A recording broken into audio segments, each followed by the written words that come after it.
Sampuli ya pili ya Al-Quddusu ya ama Al-Qudsu ni albaraka.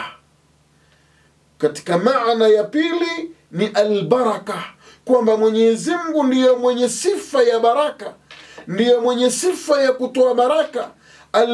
Al-Quddusu inatokamana na Al-Qudsu ambayo ni albaraka.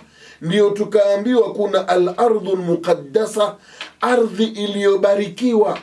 Al-ardhu muqaddasa ni ardhi iliyobarikiwa. Mwenyezi Mungu Subhanahu wa Ta'ala alizungumza hali kama hii na ardhi kama hii. Ukisoma katika surat al-Isra, Mwenyezi Mungu atuambia subhana alladhi asra bi'abdihi laylan min al-masjid al-harami ila al-masjid al-aqsa alladhi barakna hawlah linuriyahu min ayatina innahu huwa as-sami'u al-basir.